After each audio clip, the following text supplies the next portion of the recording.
on the show, we're going to discuss Destiny's. I don't know what to call it. Like Destiny going into November. Loaded question. Yeah. What do we call that? Destiny going into November, is it going to survive the onslaught of other AAA titles pecking away at its user base? So grim, survive an onslaught of peckers. It's more dramatic. It's more dramatic if I put it that way. To give Destiny a hand, and we are talking about a game that is a year old. Yeah, right? it's a year old. Even with expansions, like there is something to be said for the longevity of this game versus like, Fallout's next week, Tomb Raider's next week, Call of Duty's this week, Halo 5 was last week, Assassin's Creed is every year. But I like that you're just like, Creed came out already. every year. Yeah. It's but already out, I guess what you're asking is Halo 5's really good, on the multiplayer side, not on the single player side. Yeah. This is not an episode of Unlocked, so let's not go there. Let's not go there. Let's not cast stones at crappy single player campaigns. Well, there's a ton of games coming out, and Destiny actually, per the numbers, has kind of stood the test of time since it's released. It has a subscriber base, or at least the same amount as registered users as World of Warcraft. It's very close. Sure. Very close. That's like people who've touched it. Don't be fooled by that. You want to talk about... Okay, you think Activision's being a little shady when talking about the statistics? It's not of the being user shady. base. It's just like shipped. Metal Gear ships 5 million. You're like, they might have. No. They released the number of registered users. I know. You're comparing it to shipped just so statistic versus sold through. Oh, we're doing that thing where we talk over each other. Sorry, everybody. No, but I think the point you're trying to make is that shipped versus sold. That companies don't always give us direct information for how well a game sold, and just because something has 25 million registered users doesn't mean it's sold in excess of 25 million copies. We're not talking about sales. We're talking about user base. Let me use an example. They're a business. They're going to give you the biggest number, and it was like 25 million registered users. So that's the amount of people that touch it. I'm saying active players. These are people that. How do you define active? People that play it once a month. People that play it once a month for 60 minutes. People that play it once a week. You get where I'm going. We don't know those numbers. However, that is still a huge number, and it's quite a success. So let's not take away from that. But fun fact about Fran and I, we love statistics. I sure do. And if you're like, hey, how's IGN Video? And I'm like, we've produced over 1 billion views in our lifetime. Like, he does it just like that at his desk if you're watching the video. I do it all the time. But how are we year over year? What are we this week versus last week? But this year, lost everybody. So Destiny is up against Fallout 4 next week, Call of Duty, Tomb Raider. Like, I guess Destin's question is, are these games going to pull you away? What will be the game that yanks you out of Destiny? So let's start with Jose. No, don't start with me.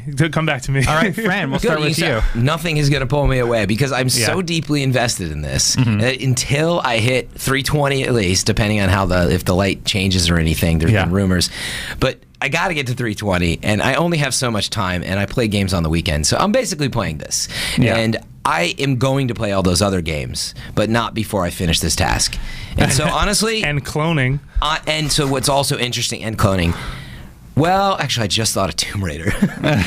So something happened with Halo. All right, now we're getting into an interesting conversation. See? So Halo, I did install, and I couldn't find someone to play multiplayer with, and co-op, I should say. It's just the times weren't aligning, kind of like you see in Destiny, but then I was aligning the stars with Destiny. So I'm like, that's just sitting there, actually. I'm like, I'll get to that later, I kind of missed the boat of the first night. And then Tomb Raider's coming out, though. So actually, I'm very excited to play Tomb Raider. It's my kind of game where, like, I want to have my headphones on. That's just the narrative. Downside of Destiny is, like, I don't get to hear and experience the single player thing. I was watching some cutscenes the other night, and you actually don't get to have that same experience. So anyway, I'm really excited for Tomb Raider. Fallout 4 is going to, I think, eat up everybody's time here. I happen to be more a Tomb Raider player. So it's going to take a little of my time, but trust me, I'm going to take very large breaks to play Destiny, and I'll probably play Tomb Raider for 1 or 2 hours at a time. So my Destiny time base, I'm guessing, is going to plummet with the release of Fallout 4. Fallout 3 is in my top 5 games ever. Oh, geez. It's seriously one of my favorite franchises. I am unbelievably excited for Fallout 4. I didn't like New Vegas as much, but anyway, so like with this major release right around the corner, I'm just like, my time in Destiny is dramatically going to go down. Like, I might check out Xur. If I see a cool thing happening on Reddit, I might pop in and do it quick. But I can foresee a future where Destiny actually gets taken out of the console, and set on the shelf for a little bit, And I'm wondering, do we think Fallout I think Fallout's the biggest one that's going to pull away Destiny players, because it's the same type of game where you're leveling and building a character that you really like and taking them through a story. Like, there's actually a story there. It's a little bit different experience. No multiplayer. You take that back. Taken King had a story. Go ahead. Yeah. True. So there's precedent for this, right? Last year, you guys probably remember visiting the tower when Call of Duty hit. Yeah. And it was probably just the first several days. But man, I saw a vacancy. My friends list, because that's when the game was first out. Literally, this was before my pages were always 10 pages full. Yeah. Thank you, by the way, all Guardians who've added me on PlayStation. I know I'm a little behind. But anyway, my pages were not, there were like 6 or 7 pages of players. And man, the first few nights I think it was Call of Duty, it was like almost nobody. No. Yeah. It was like low. It might have been a half page at some times. And I think the lowest I've ever seen is a third of a page. Yeah. But we'll see how that is this year, because I've got so many people playing now. But the witness precedent, Call of Duty did. There's a lot of multiplayer players. 3 major releases in the next 4 days. Yeah. Major releases: Tomb Raider, Call of Duty, Fallout. Yeah. So I'm speculating Call of Duty's going to interfere with it next week. Yep. So Trials get in next weekend. Actually, this is what we're saying. Is Trials every week Go now? to Trials next weekend. No, I mean play or just mop up, because nobody's there. Play after Call of Duty and Fallout are out, because it'll be probably a better experience for you. Maybe. So I will say, to flip the question a little bit, because I'm not entirely sure. The idea that what will pull me out of Destiny, I fear, is Destiny itself. I feel like when I look at these games, Fallout 4, I can't speak for Call of Duty. Tomb Raider, I can't speak for. Halo 5, I definitely will not speak positively of that campaign, because I have issues. But those are really good single-player games. And I feel like single player, single player is just not something that I think Destiny does still very well. Like, I feel like the Taken King's campaign was very good. It was, sort of some of the best story they've done. Really good cutscenes, a reason to be invested in this evil named Oryx. And then the minute you hit Endgame, all of that just kind of melts away, because Endgame, at least for me, and feel free to correct me, is a very it's a shared experience. It's raiding with your friends. It's, I don't want to touch multiplayer unless I'm playing with other people. I don't really like to go alone. I don't like pick up groups that much, but I do it from time to time. But even things like the daily, like yesterday, Paradox was up again. And Paradox is something that if you're trying to get those ghosts, that is very hard to do by yourself, because the minute you wipe, you lose the ghost. So I do think that these examples, these other games being tossed out there, regardless of quality, I do want to say that I feel just outdo what Destiny is kind of doing with the single player. Because right now the single player is, here's your expansion game campaign, and then we're done. And you're not going to be really doing a lot of that things by yourself unless they're like bounties. And also, surprisingly, I think the other thing that might eat away at Destiny is there's no buzz for what's next yet. Oh, yeah. Yeah. At all. I still think PSX will be that spot. You think PSX will be where they drop the expansion bomb? When they got to do something, Activision did announce this week that Bungie is going to still have paid expansion, or Destiny is still going to have paid expansions. The microtransactions are not going to supplement the content like Bungie originally said. And that was during a earnings call.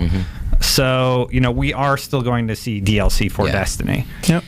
But Jose hits on a good point, which is like, we're sitting here talking about what will pull us away. Your question, though, actually, Destin, and maybe that's where we clarify, are you saying what do you think might pull people away and they don't come back? Or just what might take people away for the holiday season?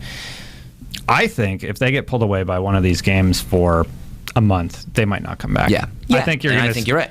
Because there's Just Cause 3 is coming later in December, and then next year we have other titles on the way. Overwatch was announced for July. There's so many. People have really figured out the next gen consoles. They figured out what people like, and a lot of good stuff is on the way. See, but I find that point interesting, just because, and at first I would have argued against this point, but it feels like Bungie and maybe Activision are very content if Destiny becomes this game that you jump to when the expansion's hot, and then you leave when it's basically you're done with what you have to do until the next thing comes along. And I will say that unlike most games I've played in my entire career as someone who's been playing video games, Destiny is the one game that I could walk away for 2 and 3 months, and when I pick it up, I'm fine. Because you have plenty to do. Yeah, or at least I don't feel like, okay, if I put a Zelda down after like 40 hours. Oh, that's hard. And I come back, and I just come back like months later. I'm lost. I don't know what each item does. I don't know which way is Kakariko Village. I don't know where anything is. Whereas with Destiny, I do feel like I know where everything is. Like, I feel like I just pick up a gun and start shooting again. It's because you played it for 10 times the amount you played Zelda, so... It could be that, or it just could be that I feel like, there is a language to... There's a very basic language to what Destiny is ultimately offering. I think that's a great way to put it. So I think that's okay. Yeah. But I think it's like the easier way to put this for me is that, well, yeah, of course these games are going to take people. Of course. Like, it just is going to happen, and that's why you need really good DLC content to bring people back. I mean, they haven't even teased us. It is the point of DLC. So your hardest of the hardcore, your Trials crowd, I mean, right, these are the addicts that we see in there. They will be there for every weekend. There's people who play Crucible every weekend. And then there's the Raiders who play all the time. But present. Yeah, present. You'll get pulled away, though, like realistically. You will, like you're saying, you're going to run out of steam. Last week I was pulled away. From Monday to Friday, I did not play Destiny at all. But Friday I picked it up for the raid. Right. And I think that's what this game's slowly becoming for me, is just my raid game because I'm at the end game. Yeah, but you probably already played like 100 hours of it or more, so easily more. Yeah. So it's normal, you know. I have 2 things that I feel like I have left to do. I have to run the raid, grind to 320, just keep running the raid until I get there, you know. And I have to get 1 sword, which involves collecting relic iron on Mars for about 2 hours. Or 2 days.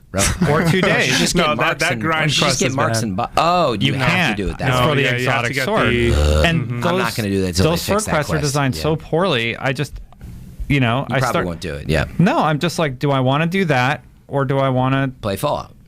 Yeah, play Fallout when it comes, you know? Yeah. And I want to play Fallout. And the thing about Fallout is, once I'm immersed in that world, like you said, with story, like the Zelda, you can't step away and come back. I need to see it through to completion, and Fallout is huge. It's going to be huge, you know? So, for me, I want to know what the audience thinks. Yeah. You know? Is there a game on the horizon that is going to pull you away from Destiny if you're an active player? For an extended period of time. Yeah, for an extended period of time. Raid challenge is enough to hold you over this November, because so far that's and what we're about to talk about, which is changes to the economy, are the only 2 things on the table in terms of cool things. I have a lot of stuff left to do. I mean, I've spent definitely a lot of hours in there, but I only have certain precious time, you know, on the weekends. And like, I had to grind. I grinded 14 hours 2 weeks ago. I almost died. You know, you go into where you go to bed and you have those weird Destiny dreams. You're like, oh my God, I'm so stressed out from playing 14 hours of this game. But it's because I have a lot to do. So meaning, to its credit, I have quests still to go on. Some of the stuff I can do on my own, but you're right, Jose, there's a bit of a barrier, or I'm waiting for the daily to pop up. Yeah. That definitely, like, Tomb Raider could pull me away. Like, I'm sitting here right now saying, nah, I'll play Tomb Raider, I'll go raid, you know, I'll hop on. But it gets... The actual real thing maybe we didn't touch on is that your friends get pulled away, then you're really screwed. Yeah. And I have that problem. I have several groups, and when they all disappear, one link is broken, it's a pain, man. Last night that happened to me on Xbox. I could not, my friend who I wanted to run Paradox with was unavailable. So I tried to do it alone, couldn't. Probably could, but didn't want to put up the time like for 30 minutes. I also didn't want to tweet and say, hey, you want to help me run Paradox? Because even though I appreciate a lot of you would have come to the rescue, I still feel like that's kind of work in the system. And also, I do want to clarify that for folks that are still chewing through a lot of the stuff that we passed, this conversation is in no way meant to disparage you. If anything, of course not. We're kind of wondering, are you going to stick around? Because you still have things to do, sir, or madam. So just putting that out there. Yeah, and again, this isn't like a knock at the game. It's just asking, like, there's a lot of great stuff happening, and Destiny has held, you know, a lot of our attention for a long time. But now, you know, the question is, what's next for it? And there's a lot of great stuff on the horizon. So.